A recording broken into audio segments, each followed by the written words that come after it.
Assalamualaikum warahmatullahi wabarakatuh. Halo para pejuang NIP, kembali lagi sama aku Santi Widiasari. Sesuai dengan judulnya, di video kali ini aku akan berbagi informasi penting tentang pemberkasan CPNS sesuai dengan pengalaman aku ketika melewati tahapan pemberkasan CPNS tahun 2019 yang lalu. Jadi ikuti terus ya videonya sampai akhir. Sebelum mulai videonya, jangan lupa klik tombol subscribe dulu ya. Terima kasih.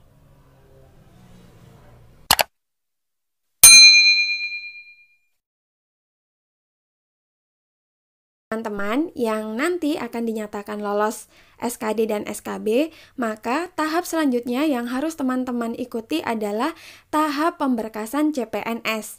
Nah, ini merupakan salah satu tahapan yang sangat penting, karena ada loh yang dia sudah dinyatakan lolos SKD dan SKB, tetapi tidak bisa memenuhi pemberkasan dengan lengkap sesuai dengan yang diminta, sehingga kelulusannya harus dibatalkan.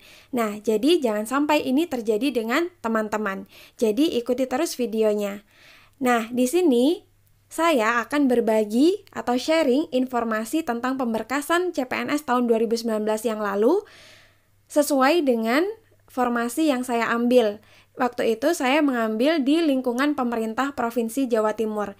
Biasanya setiap instansi pasti ada perbedaan terkait dengan dokumen yang harus dikumpulkan, tetapi secara gambaran umumnya biasanya sama. Tetapi ada beberapa hal spesifik yang mungkin berbeda antar instansi satu dengan instansi yang lainnya.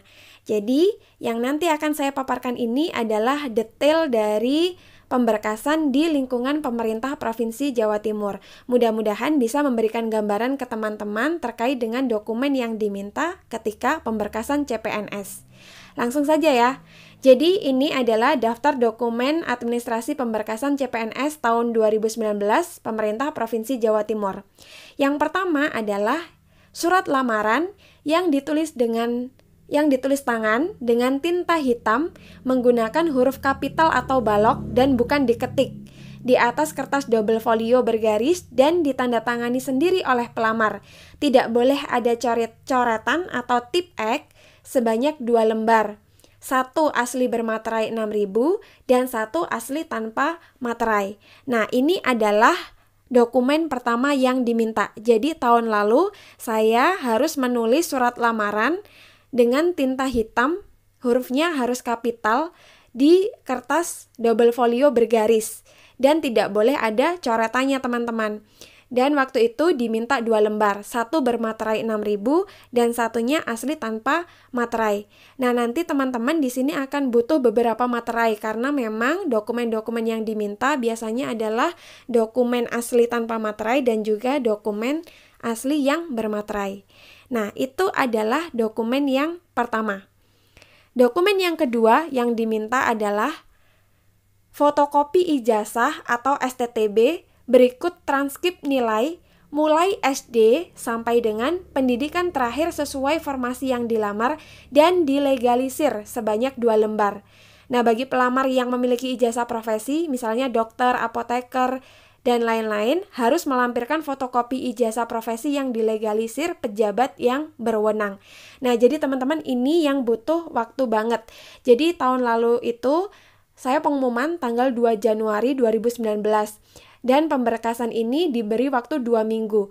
Jadi saya harus melengkapi semua pemberkasan termasuk legalisir ijazah dari SD sampai dengan S1 dalam waktu tersebut. Nah, buat teman-teman bisa mulai cicil dari sekarang untuk melengkapi legalisir ijazahnya mulai dari SD sampai pendidikan terakhirnya. Nah, ini adalah ketentuan dari legalisirnya. Untuk SD, SLTP, SLTA sederajat dilegalisir oleh kepala sekolah yang bersangkutan atau Kabak, Kabid, Kasubdin atau yang setingkat dan kompeten pada Dinas Pendidikan. Nah, untuk yang D3, perguruan tinggi negeri atau swasta terakreditasi dilegalisir oleh direktur program atau dekan atau ketua. Untuk pascasarjana, profesi, sarjana 1, diploma 4, perguruan tinggi negeri atau swasta dilegalisir oleh rektor atau dekan atau pembantu dekan 1 atau ketua atau wakil ketua.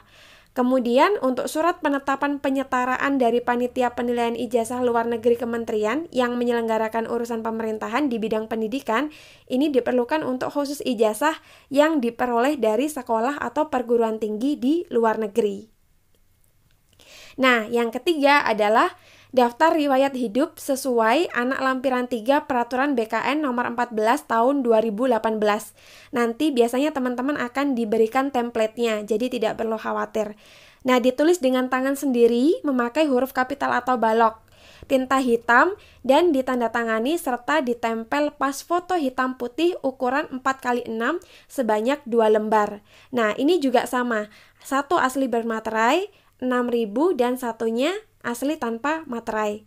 Nah, jadi di sini teman-teman juga harus menyiapkan foto hitam putih ukuran 4x6 sebanyak 2 lembar. Nah, di sini teman-teman bisa mempersiapkan mulai dari sekarang foto baik yang hitam putih ataupun yang berwarna supaya nanti ketika diminta teman-teman sudah punya. Nah, selanjutnya yang keempat adalah pas foto hitam putih ukuran 4x6 sebanyak 6 lembar dan di balik pas foto ditulis nama dan tanggal lahir. Nah, ini nih dibutuhkan lagi fotonya. Jadi sebaiknya teman-teman mulai dari sekarang sudah persiapan fotonya dan sudah di-print lumayan banyak agar nanti ketika dibutuhkan teman-teman sudah punya. Yang kelima adalah surat keterangan catatan kepolisian dari Polres setempat. Kemudian ditulis di sana SKCK untuk keperluan persyaratan pengangkatan sebagai CPNSD pemerintah Provinsi Jawa Timur. Ini karena milik saya adalah Provinsi Jawa Timur. Tertanggal setelah tanggal penetapan kelulusan sebanyak 2 lembar, satu asli dan satu fotokopi yang dilegalisir. Nah, jadi teman-teman jangan lupa ketika minta SKCK ini, maka teman-teman harus dilegalisir juga. Dan legalisirnya kalau bisa teman-teman yang lumayan banyak karena nanti ketika ada keperluan biar teman-teman tidak perlu mengurus kembali. Dan yang perlu diperhatikan di sini adalah bahwa SKCK yang diminta ini adalah dari Polres, teman-teman, bukan dari Polsek. Jadi yang diminta adalah dari Polres. Nah, kemudian yang keenam adalah surat keterangan sehat jasmani dan rohani dari RSU atau RSUD pemerintah dan mencantumkan nomor surat dan tertanggal setelah tanggal penetapan kelulusan. Nah, jadi sebenarnya yang diminta itu adalah tanggal setelah penetapan kelulusan. Jadi teman-teman, kalau di sini menurut aku jangan terburu-buru, tunggu pengumuman secara lengkapnya terlebih dahulu. Setidaknya teman-teman sudah tahu gambarannya dan teman-teman bisa cari informasi sekarang sehingga ketika nanti sudah ada pengumumannya teman-teman sudah tidak bingung lagi karena sudah memperoleh informasi yang tepat. Nah, kemudian di sini juga diminta untuk surat keterangan sehat yang di sini juga diminta asli dan fotokopi. Kemudian juga diminta surat keterangan sehat rohani atau jiwa dari unit psikiatri. Jadi tahun lalu saya juga mengurus surat keterangan sehat jasmani dan rohani dan juga surat keterangan sehat rohani dari psikiatri.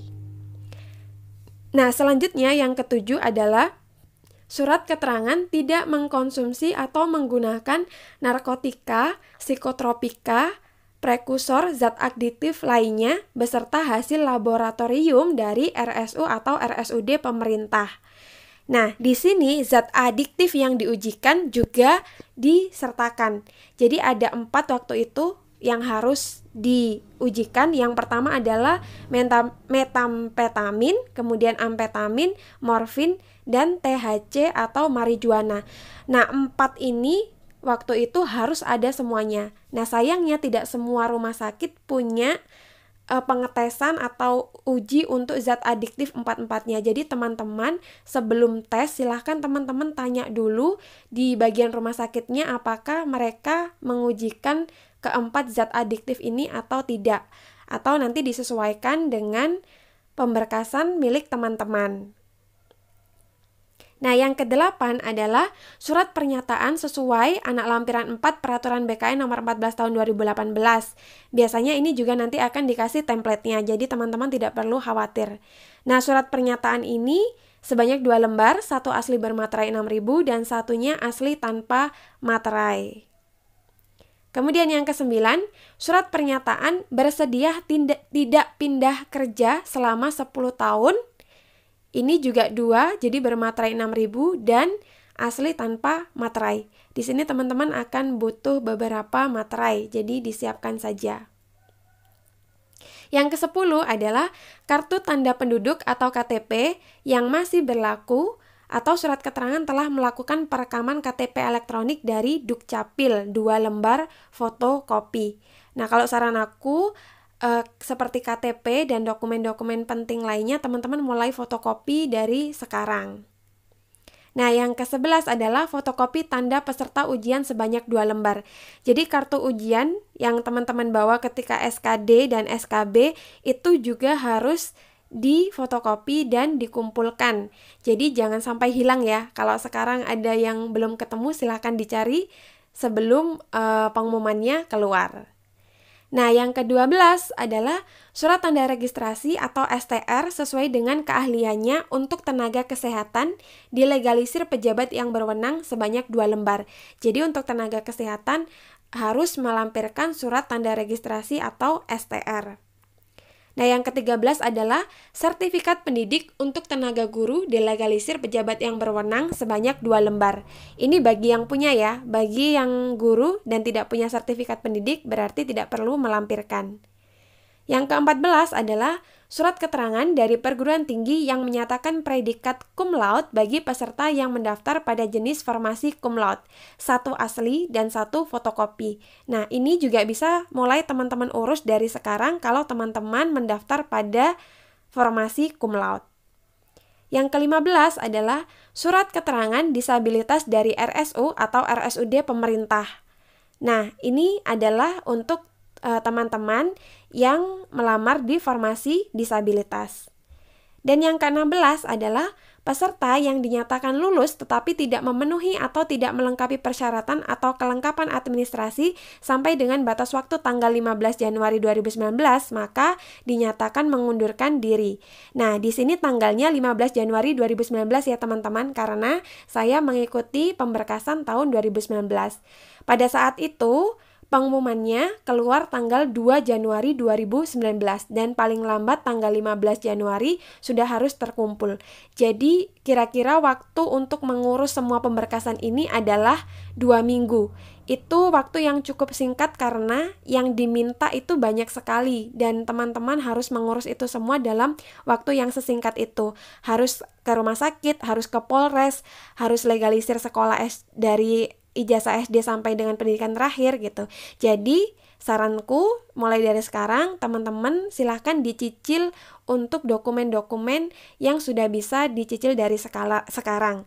Tetapi untuk seperti surat sehat dan juga untuk SKCK sebaiknya teman-teman menunggu dulu pengumumannya karena biasanya ada hal-hal spesifik yang diminta seperti tadi milik saya itu ada hal spesifik yang diminta untuk keperluannya apa itu ada di sana. Jadi kalau yang sifatnya spesifik seperti itu, teman-teman menunggu dulu pengumumannya supaya tidak berkali-kali mengurus.